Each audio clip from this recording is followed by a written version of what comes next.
The wind howled outside Ray's small wooden cabin. Snow fell so heavily that it painted the world white. The heater inside buzzed softly. Struggling to keep the room warm, Ray sat near the fire, drinking instant coffee, staring at the flames. He thought it would be a quiet night on the outer edge of the colony. But then came a sound, a knock, soft and shaky, barely heard through the storm. Ray turned his head, confused. No one came out here, not during a storm like this. He stood, placed the mug down. Ken grabbed his old blaster just in case. Another knock, more desperate this time. He slowly opened the door, letting in a gust of freezing air, and there she was. A girl, maybe 15 or 16 in human years. Alien, but not one he recognized from any of the trade planets. Her skin was pale purple, her hair stuck to her face, soaked with snow. Her eyes were large and frightened, shimmering like frost crystals. She was wearing rags, thin cloth, barely enough to cover her body. Her lips were frozen blue, trembling without sound. She held a piece of paper with shaking hands. Ray looked at her in disbelief. She couldn't speak, her jaw too stiff from the cold, but the paper said only 2 words. Written in shaky ink, "Warm me." Ray's heart dropped. Without thinking, he reached out and pulled her inside. She collapsed into his arms, her skin like ice against his. He closed the door quickly, locking out the snowstorm. He placed her gently near the fire and grabbed all the blankets he had. She curled into a ball, barely able to move. Her hands were bruised, her feet looked raw, torn from walking barefoot. Ray wrapped her up, added more wood to the fire, and turned the heater to max. Still, she didn't speak. "Ken, you hear me?" he asked softly. She blinked once, her lips moved, but no words came. He gave her hot water, which she held like treasure. Her fingers trembled as she brought the cup to her lips. Ray watched her closely. She didn't seem dangerous, but something about her felt strange, not just the way she appeared, but the way she moved, like she had never been inside a home before. As her body warmed, Ray noticed something glowing faintly on her neck, strange blue symbols, pulsing like they were alive. He leaned in, trying not to scare her. The markings looked old, like ancient tattoos, but glowing with energy. He had never seen anything like it before. The girl followed his eyes, then quickly pulled the blanket tighter to hide the markings. Ray didn't push it. Instead, he went to the kitchen and made some soup. She watched every move he made, as if she didn't trust him yet. When he gave her the bowl, she stared at it, confused. "You don't know what this is?" he asked. She hesitated, then dipped one finger into the soup and tasted it slowly. Her eyes widened, and she began eating with small, careful bites. Ray sat down again, watching her. She looked so small, so lost. Who was she? Where did she come from? And why was she walking in the snow, alone, with nothing but a note? Later, she fell asleep near the fire. Still wrapped in blankets, Ray placed a pillow under her head and checked the door again.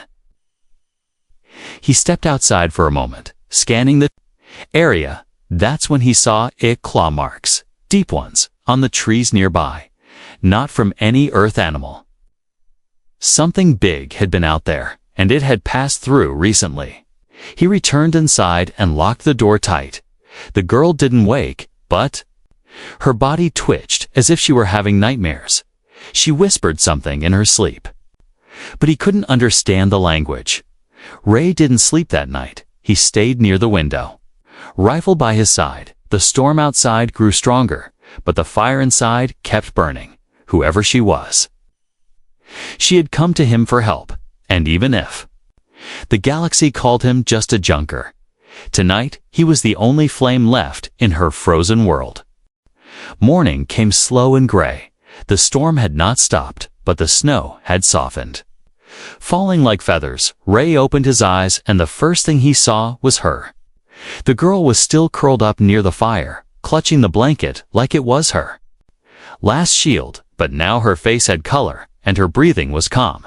She was alive, and that was something. Ray walked into the small kitchen and quietly started the old stove. He poured some powdered eggs and water into a pan. Stirring slowly, he kept looking over his shoulder, half expecting her to vanish like a dream, but she remained still and silent. When he set a bowl of warm food near her, she opened her eyes. They met his, blinking slowly like she wasn't sure if this was real. She sat up, wincing from the pain in her legs. Ray noticed her toes were bandaged with cloth from her own clothing. The girl had tried to survive the cold with nothing but courage.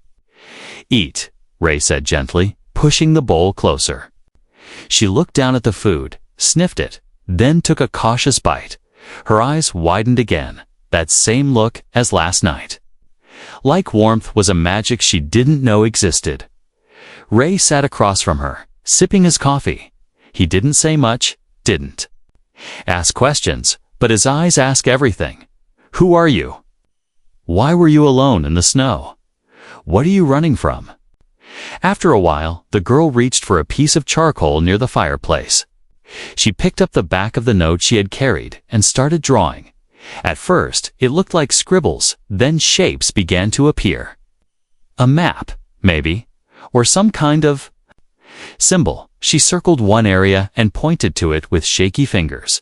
Ray leaned in, narrowing his eyes. "That's the northern cliff zone," he murmured. That place had nothing but sharp rocks and deep ice pits. No villages, no mining rigs, no signal towers. Why had she come from there? The girl looked at him and softly mouthed one word. "Lab." Ray froze. A lab, out there in the ice. Unregistered, illegal. He hadn't seen anything on the scanners, but now it made sense why she was afraid, why she was hiding. She was running from something far worse than the cold. He stood up and walked to a drawer, pulling out a small handheld scanner. "Let me check your vitals," he said, keeping his voice calm. She hesitated, then slowly nodded. He ran the scanner along her arm, and the device beeped red instantly. Ray frowned, confused. The scanner blinked a warning. Jenna locked. Classified DNA access denied. What in the hell? He whispered under his breath. The girl pulled the blanket tighter again. Like she was ashamed. Ray looked at her differently, now not with fear, but with curiosity and concern. She wasn't just an alien. She was modified, altered in some lab. Marked and hidden from the world. No wonder she didn't know how to eat soup or warm her hands. She had probably never lived outside that lab. Suddenly, something outside hit the side of the cabin. Not loud, but heavy. Ray rushed to the window, blaster in hand. Through the fogged glass, he saw movement, just a shadow between trees. A flash of red eyes gone in a blink. He stepped back, heart pounding. "Someone's out there," he said. The girl's eyes widened in terror. She whispered a single word again. Her voice rough and cracked. "Hunters." Ray locked the doors and armed the defense grid. The cabin's shields buzzed quietly as they activated. The girl sat close to the fire again, this time not for heat, but for safety. Ray crouched beside her. "Listen to me," he said slowly. "You're not going back there. I won't let them take you." She looked at him, eyes full of something new hope. For the first time, she spoke a full sentence. Barely above a whisper. "You are?" Warm Ray didn't smile, but something in his chest shifted in a world full of ice. Silence and machines. That one word felt louder than thunder. He nodded, added more wood to the fire, and sat beside her. They would face whatever came next together. The storm had passed, but Ray didn't feel peace. He felt watched, even in silence, even with the snow now gently melting off the roof. His gut whispered danger. The girl was asleep near the fire. Again, but her body twitched every so often. Nightmares, no doubt. Ray sat beside her with a toolkit and his old field scanner. He wasn't just curious now, he was worried. That word she whispered the night before, hunters, haunted him. Who were they? Why chase a girl this young, this helpless? He remembered the red warning from the scanner. Genalocked classified DNA access, denied. He had never seen that alert outside of high-level military targets, and she was just a child. When she finally stirred, Ray offered her food again.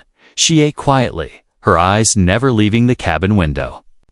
Her body still trembled when a branch brushed the glass. After breakfast, Ray gently tapped her shoulder. "I need to check something. Your neck," he said. She hesitated, then slowly turned her head, lifting her hair with one hand. There it was again, a soft, glowing symbol etched into her skin. Not tattooed, not ink. It was alive, glowing faintly like circuitry under flesh. Ray took a deep breath and scanned it with a portable lens. The device hummed, then beeped. He zoomed in on the symbol, trying to read its shape, and then it hit him. It wasn't a decoration. It was a brand. A symbol from an ancient galactic loised long ago to mark cursed bloodlines. Ray stood up slowly. Shaken, he had read about these in old frontier files. Species who were genetically altered in labs to be stronger, faster, but ended up unstable. The galaxy had feared them. They weren't executed, they were hunted. "Who did this to you?" he asked softly. The girl looked down at her feet. Then she whispered, "Born this way, bred for war." Her voice was raw, full of weight far beyond her years. Ray sat down across from her, staring into the fire. "You don't look like a soldier," he said. "I'm not," she whispered. "I ran before they could teach me to kill." Ray was silent for a long time. The fire cracked between them. He finally asked, "Your name?" She looked up, eyes glistening. "Vela," he repeated it quietly. Vela. It fit her small, quiet, burning slowly like a dying star. "You got family?" he asked. She shook her head. They didn't survive the trials. Ray's stomach twisted. Whatever lab created her didn't just build soldiers. They tested them, broke them, discarded the ones that didn't meet standards, and Vela had somehow escaped that fate, only to freeze outside his door. Suddenly, the scanner on Ray's desk lit up. It was blinking red motion outside. Ray grabbed it and looked at the screen. 3 warm signatures, 2 large, 1 small, moving around the perimeter. Too fast to be animals, too quiet to be people just passing by. Vela's eyes widened. She could sense them before Ray even opened the door. "Hunters," she breathed again. "They're close." Ray locked down the cabin's emergency defenses. Steel shutters slammed over the windows. Lights dimmed, but even behind thick walls, Ray could feel that something outside didn't just want to take Vela back. It wanted to erase her. Ray turned to her. "They won't get you. Not while I'm breathing." She blinked, surprised. "Why?" she asked, voice trembling. "Why risk it?" Ray didn't have an answer. Maybe it was guilt, maybe instinct, or maybe just maybe he saw himself in her. Alone, cast aside, forgotten by the stars. "You knocked on my door," he said. "That's enough." Vela slowly reached out and touched his wrist. It was the first time she touched him without fear. She whispered, "You're different from the others." Ray gave a small nod. "Yeah, I get that a lot." Outside, snow crunched. A shadow moved near the porch. Ray aimed his blaster toward the door. Vela stood beside him now, no longer hiding, no longer frozen. Her body was trembling, but this time, not from the cold. It was the fire inside her waking up. The sun had barely touched the sky when a soft mechanical hum echoed through the trees. Ray stood frozen by the window, watching as a dark silhouette floated above the snow. A patrol ship, small, sleek, and marked with the sharp red crest of the Unified Enforcement Corps. It landed just beyond the tree line, quiet as a whisper. Vela stepped back from the window, her breathing quick. She didn't need to see the ship to know who it belonged to. Ray turned toward her hide. He said firmly, Vila didn't argue. She rushed to the corner panel behind the firewood stack. Ray pulled it loose, revealing a hidden space beneath. The floor she climbed in, pulling the blanket over her glowing neck. Ray slid the panel shut just as there was a knock at the door. It wasn't like hers. This knock was strong, confident, full of authority. Ray took a deep breath, grabbed his mug, and opened the door with a lazy smile. 2 armored figures stood. Outside, their black visors reflecting the light, snow clung to their boots, and scanners blinked silently on their wrists. Ray Trask. One of them asked. "That's me," he said, pretending to sip his cold coffee. "We're conducting a routine search," said the other. "There's been biosignature detected near this area." Ray blinked, keeping his voice casual. "Haven't seen a soul in weeks, unless you count the squirrels." The taller officer stepped forward. "May we come in?" Ray hesitated for half a second, then stepped aside. "Sure, make yourselves at home." They entered slowly, their visors scanning every surface. The fire still crackled. The room was warm, clean. One of them stopped near the fireplace, his visor flickering red. For a brief moment, Ray's heart pounded. He shifted to block their view of the panel under the woodpile. "Got a cozy setup here," the shorter one said. Glancing at the shelves of old books and tools, "Doesn't look like much," Ray replied, "but it keeps me alive." The tall one stepped closer to the table, placing a small cube on it. It lit up, scanning the room in a low pulse. Ray recognized it was a heat signature tracker, and it was pointed right at Vila's hiding spot. Ray coughed loudly and knocked over his cup. The liquid spilled across the tracker, making it spark. "Damn, clumsy me," he said. Grabbing a cloth quickly, the officers frowned beneath their helmets, but said nothing. "You been outside lately?" one asked. Ray shrugged. "Only to chop wood." "Why?" "There are footprints in the woods, small ones, barefoot. Could be wild kids from the lower ridge. You know how they are." The officers exchanged a look. Finally, the taller one tapped his wrist. Scan complete. No positive match.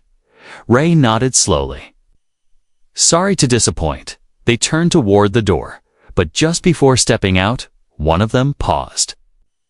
He looked over his shoulder at Ray. "If you see anything strange, anything unnatural, report it."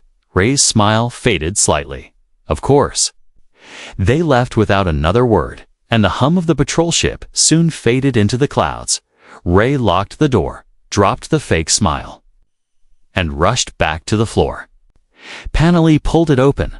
Vila was there, clutching her knees, eyes wide. "They almost found me," she whispered. Ray nodded. "Yeah, they almost did." She climbed out, her hands shaking. "I can't stay. They'll come back." Ray looked at her for a long moment. "I know," he said softly, "but you're not going anywhere. Not alone." She blinked, confused. "You'd risk everything." Ray crouched beside her. "I already did." Later that night, Vela sat near the fire, holding a steaming mug with both hands. Her eyes stared into the flames, but her mind was far away. "They branded us," she said suddenly. Ray looked up. "My kind," she continued. "They marked us like animals, said we were dangerous, cursed, unnatural." Ray didn't speak, he just listened. "They built labs to control us, teach us how to obey, how to fight, how to die." Her voice cracked. "I escaped, but the others? They're still trapped." Ray leaned forward. "Then we find them," he said. Vila looked at him like he had just spoken madness. "You don't even know what we are." Ray smiled slightly.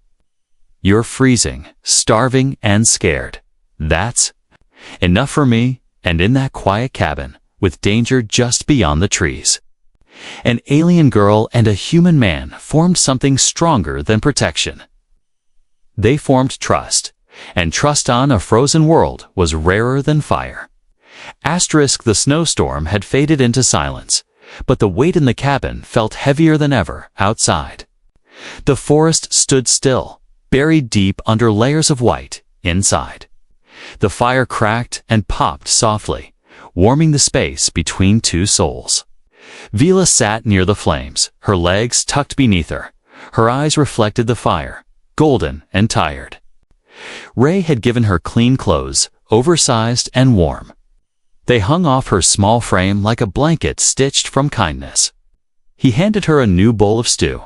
She didn't hesitate this time. She ate slowly, carefully, and Ray smiled, watching her.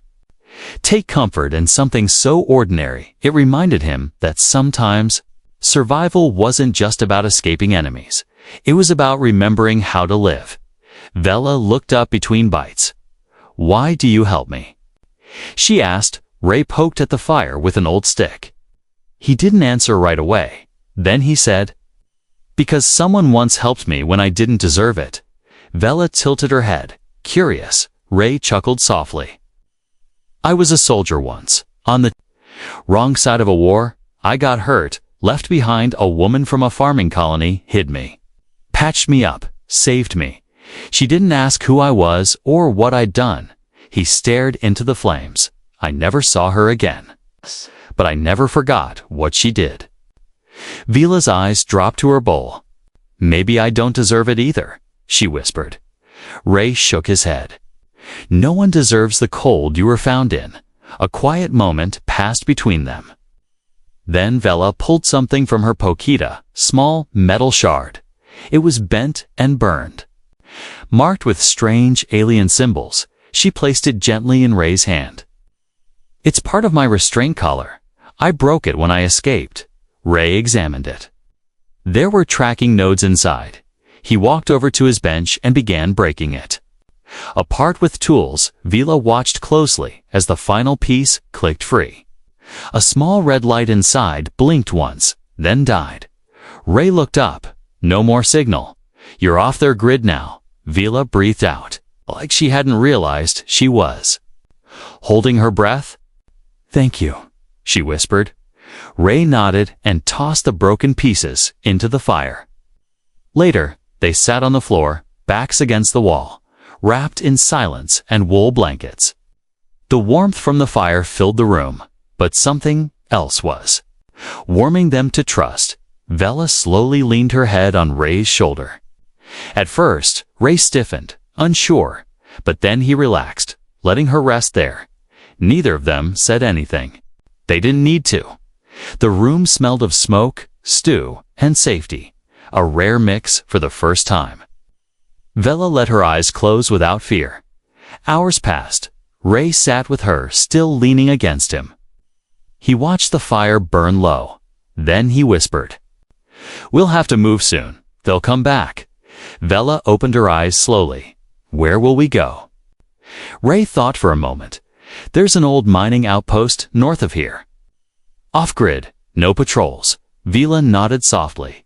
"I'll go wherever you go." Ray looked down at her. "That's a dangerous thing to promise." She looked up, her eyes clearer than before. "Not if you're the only warm place left in the galaxy."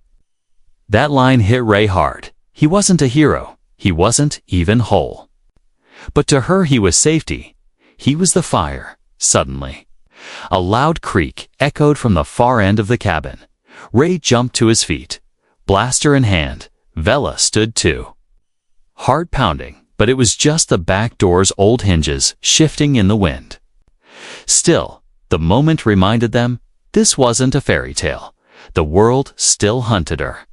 And by helping her, Ray had placed a target on his own back. But neither of them backed down, because now they had something worth protecting. They packed quietly that night. Ray grabbed emergency rations, batteries, tools.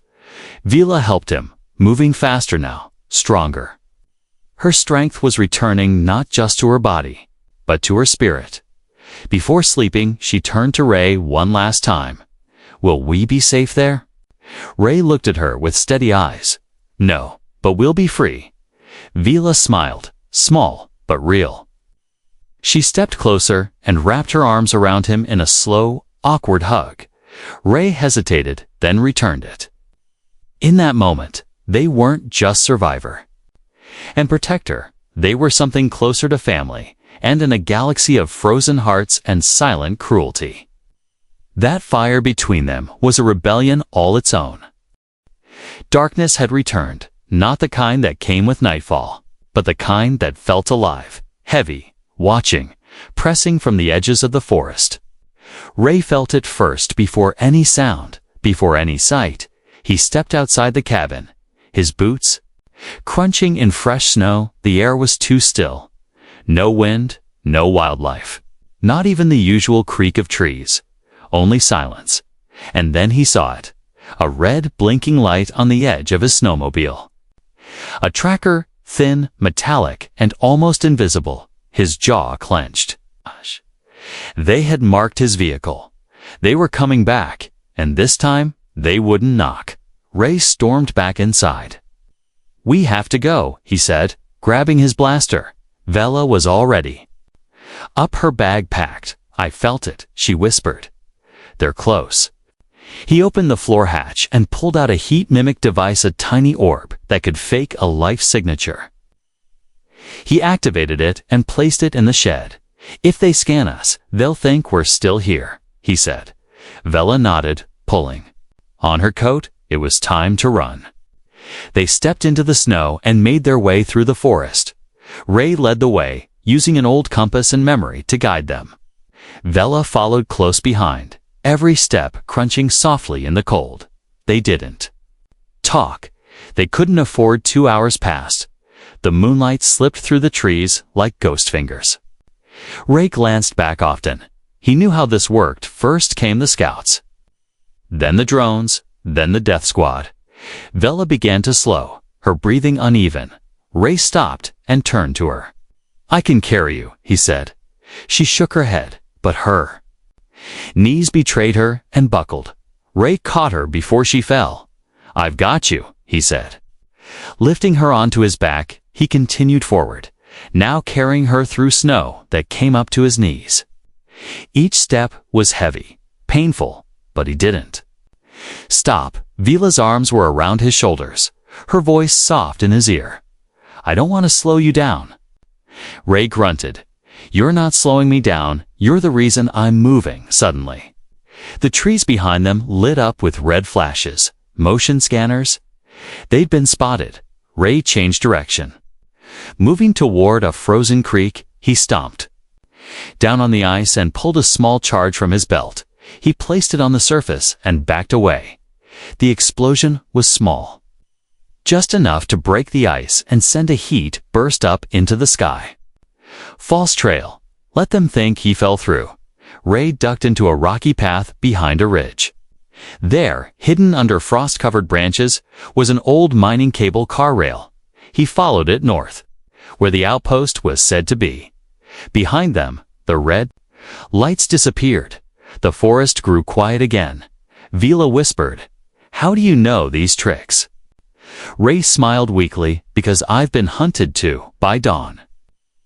Ray collapsed near a cave carved into the side of a cliff. Vela slipped off his back and pulled the emergency blanket from her bag. She wrapped it around him before even warming herself. He looked at her through tired eyes. "You're learning fast." She gave a small smile. "I had a good teacher." Inside the cave, the air was dry and still. Ray lit a small heat crystal and placed it between them. No fire, no smoke, just warmth. They sat beside each other, breathing in silence. Ray's muscles ached. His hands shook from exhaustion, but he looked at Vela and saw something new. She was tired, but not broken. She was scared, but not frozen. She had survived another night, so had he, and now the only path was forward. Vela looked at the stone wall behind them. "There's something under here," she said suddenly. Ray turned. "How do you know?" She pressed her hand against the stone. "I've seen it in dreams. Machines below ground, calling out to me." Ray stood slowly and brushed away the frost. Symbols were carved into the stone, faded, ancient, and matching the markings on her neck. This wasn't just a cave. It was connected to her past, and maybe, just maybe, it held the key to her future. The stone wall trembled softly as Ray pressed the final glyph. A quiet click echoed from deep below the ground. Then, the earth beneath their feet shifted. Snow and dust fell from the ceiling, and a hidden door slowly opened in the cave floor. A staircase of glowing blue stone descended into darkness. Ray and Vila exchanged a glance, half fear, half wonder. Without speaking, they stepped inside. The air was warmer underground, not natural heat, but from something alive, something ancient. The path led them to a vast chamber. Metal walls pulsed with soft light, and in the center stood a tall structure. Pod. Floating slightly above the floor, Vila moved toward it, her hand reaching slowly. The moment she touched it, the pod reacted, light spun faster. Symbols flashed across the walls, and a deep hum filled the chamber like a sleeping heart waking. Up. Ray kept his hand on his weapon, but he didn't step forward. This wasn't his world. This was hers. Vela looked back at him. "It's a memory core," she said softly. "My people built this before they were hunted." She placed both hands on the pod. The room lit up with a wave of energy. Holograms burst into the images of her people. Strong and proud, children running through fields, families gathered around crystal fires. And then, the change soldiers. Experiments, cages, Ray saw it all. The betrayal, the lies, the fear. The council had labeled them cursed, but what he saw now was different. They weren't monsters, they were survivors. Vela turned toward him, her voice firm. "I'm not the only one left. There are others like me, hidden, scared, forgotten." Ray nodded slowly. "Then we bring them back." Before he could say more, his comm device buzzed. A secure channel, barely hanging on.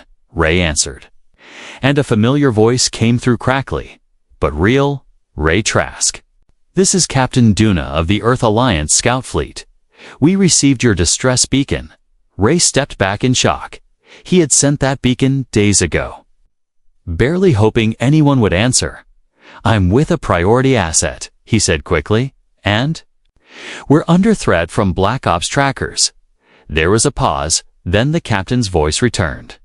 "Hold your position. Squad inbound. You are not alone." Ray looked at Vila. "You hear that?" "Help's coming." She nodded, but her eyes were distant.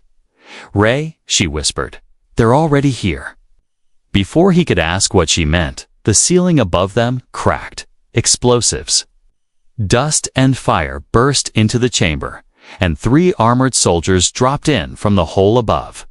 They wore black suits with glowing red visors, the same kind who searched the cabin.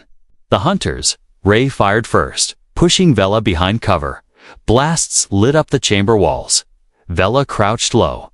But she wasn't helpless anymore. She reached toward the pod, placing both palms flat against it. The core responded instantly, sending a wave of blue energy across the floor. One hunter froze mid-step, his armor sparking, then collapsed. The others aimed for Vila. But Ray stepped in front. He took a hit to the arm, dropped to one knee. But he kept firing, teeth clenched, refusing to fall. Vila's body began to glow. The same markings on her neck spread across her skin. Lighting like fire, she stood, unafraid. A figure surrounded by power she didn't understand but finally accepted. With a final surge, the core pulsed outward. The remaining soldiers flew backward, their weapons useless. Vela lowered her hands, breathing hard. Ray stumbled toward her, holding his bleeding arm. "You okay?" he asked. She nodded, tears in her eyes. "They tried to kill everything we were," she said. "But they couldn't kill this." Outside, the sound of engines roared through the trees. Earth Alliance ships arrived, landing near the cave entrance. Soldiers in blue and silver rushed in, weapons raised, but they stopped when they saw Vela standing tall beside Ray. One officer removed her helmet. Eyes wide. "She's one of them," she said softly. Ray stepped forward, voice steady. "She's the last of the manned, maybe the beginning of something better." The captain approached and extended a hand to Vela. "You're safe now," she said, but Vela didn't take her hand. She looked at Ray instead. Only when he nodded did she move forward that night. Ray sat near a new fire knot in a lonely cabin, but at a rescue camp, Vela was surrounded by medics, scientists, and human children who stared at her with wonder. She looked up, met Ray's eyes across the flames, and smiled. He smiled back. She had knocked on his door, frozen, silent, nearly dead. But now she was the fire they couldn't kill, and from that spark, a future had begun.